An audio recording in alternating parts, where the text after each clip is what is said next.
ಮಗಳೇ, ತುಂಬ ಜನ ಮಂತ್ರೋಚ್ಚಾರಣೆ ಮಾಡುವಾಗ ಮಾಡುವ ತಪ್ಪನ್ನ ನಾನು ಹೇಳ್ತೇನೆ. ಅವರು ಆಕ್ಚುಲಿ ಗುರುಮುಖೇನ ಅಧ್ಯಯನ ಮಾಡಿರೋದಿಲ್ಲ. ವಿಷ್ಣು ಸಹಸ್ರನಾಮ ತಮ್ಮ ಪಾಡಿಗೆ ತಾವು ಓದ್ತಾರೆ. ಕನ್ನಡ ಅಕ್ಷರಗಳು ಓದ್ಲಿಕ್ಕೆ ಬರ್ತವೆ ಅಂತ ಹೇಳೋ ಕಾರಣಕ್ಕೆ ಓದುವವರು ಮಾಡುವ ತಪ್ಪು. ಗುರುಮುಖೇನ ಅಧ್ಯಯನ ಮಾಡಿದವರು ಈ ತಪ್ಪನ್ನ ಮಾಡೋದಿಲ್ಲ. ಯಾವ ತಪ್ಪು ಅಂತ ನೋಡುವ, ಮತ್ತೆ ತಿಳಿಸುವ ಒಂದಷ್ಟು ಜನರಿಗೆ, ಅದು ಗೊತ್ತಾಗ್ಲಿ ಅಲ್ವಾ. ಉತ್ತರ ಹೇಳ್ಬೇಕಾ? ಉತ್ತರ ಹೇಳಲಿಕ್ಕೆ ಮಂತ್ರ ಹೇಳಿ ಆಗಿದೆ ಈಗ. ಇಲ್ಲ, ಮತ್ತೆ ಅಲ್ಲ, ಮಂತ್ರ ಆದ್ಮೇಲೆ.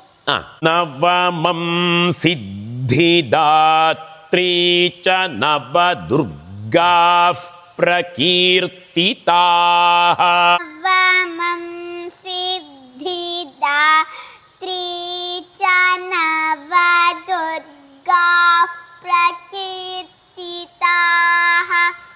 ಇಲ್ಲಿ ನೋಡು, ನವದುರ್ಗಾಹ ಅಂತ ಇದೆ. ನವದುರ್ಗಾಹ ಆದಮೇಲೆ ಪ್ರಕೀರ್ತಿತಾಹ ಅಂತ ಇದೆ. ಅದನ್ನ ಗೊತ್ತಿಲ್ಲದವರು ಹೇಗೆ ಓದ್ತಾರೆ? ನವದುರ್ಗಾ ಪ್ರಕೀರ್ತಿತಾಃ.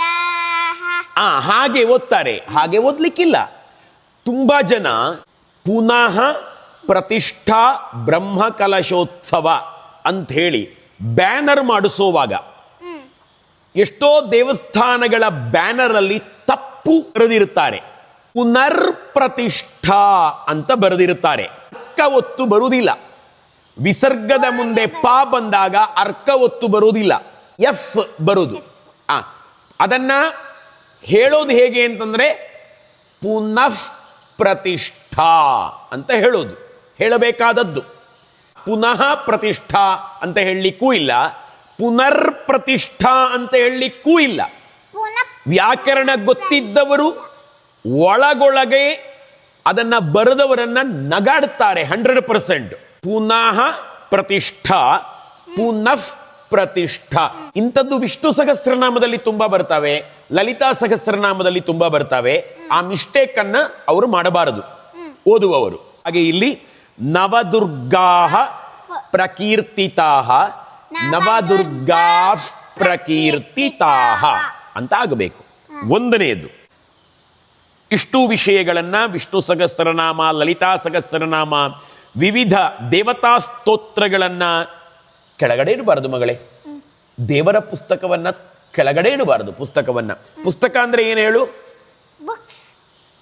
ಅದು ಶಾರದೆ ಇದ್ದ ಹಾಗೆ ಮಗಳೇ, ಸರಸ್ವತಿ, ಚಾಮಿದೇವರು ಪುಸ್ತಕ ಅಂತಂದ್ರೆ. ಪುಸ್ತಕವನ್ನು ಮತ್ತು ನೋಡು, ಇಲ್ಲಿ ದೇವರ ಫೋಟೋ ಇದೆ ಇಲ್ಲಿ ಅಲ್ವಾ.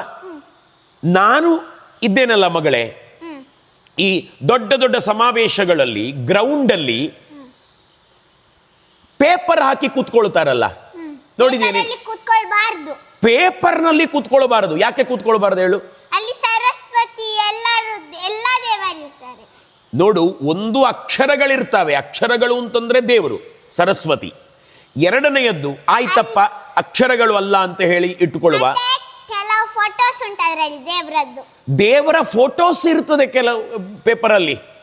ಆ ದೇವರ ಫೋಟೋವನ್ನ ಇಟ್ಟು ಅದರ ಮೇಲೆ ಕೂತ ಹಾಗೆ ಆಯ್ತಲ್ಲ. ನಮಗೆ ಗೊತ್ತಿಲ್ಲದಾಗೆ ಹುಡುಕಿದ್ರೆ, ಆ ಪೇಪರ್ನಲ್ಲಿ ಹುಡುಕಿದ್ರೆ ದೇವರ ಫೋಟೋ ಇರ್ಬೋದು ಅಥವಾ ದೇವರ ಹೆಸರು ಇರ್ಬೋದು. ಹಾಗಾಗಿ ನನ್ನ ಆಬ್ಜೆಕ್ಷನ್ ಇದೆ, ಪೇಪರ್ ಅನ್ನ ಹಾಕಿ ಅದರ ಮೇಲೆ ಹೀಗೆ ಕೂತ್ಕೊಳ್ಳೋದಕ್ಕೆ. ಅದು ನಮ್ಮ ಧರ್ಮಕ್ಕೆ ಮಾಡುವ ಅವಮಾನ ಮಗಳೇ. ಬೇರೆ ಮತಪಂಥದವರಿಗೆ ಮಗಳೇ, ಪುಸ್ತಕ ಅಂತಂದ್ರೆ ದೇವರಾಗಿರ್ಲಿಕ್ಕಿಲ್ಲ. ನಾವು ನಮ್ಮ ಸನಾತನ ಹಿಂದೂ ಸಂಸ್ಕೃತಿಯನ್ನ ನಂಬುವವರು ಪುಸ್ತಕವನ್ನ ಅಥವಾ ಪೇಪರನ್ನ ಹಾಕಿ ಅದರ ಮೇಲೆ ಕೂತ್ಕೊಳ್ಳಬಾರದು. ಯಾಕೆ? ನಮ್ಮ ದೇವರು ಅಲ್ಲಿ ಇರ್ತಾರೆ. ಹಾಗೆ ಪುಸ್ತಕವನ್ನ ಕೆಳಗಡೆ ಇಡ್ಲಿಕ್ಕಿಲ್ಲ. ನೀನ್ ನೋಡಿದೀಯಾ ನಮ್ಮ ಋಷಿ ಮುನಿಗಳ ಫೋಟೋ ನೋಡು.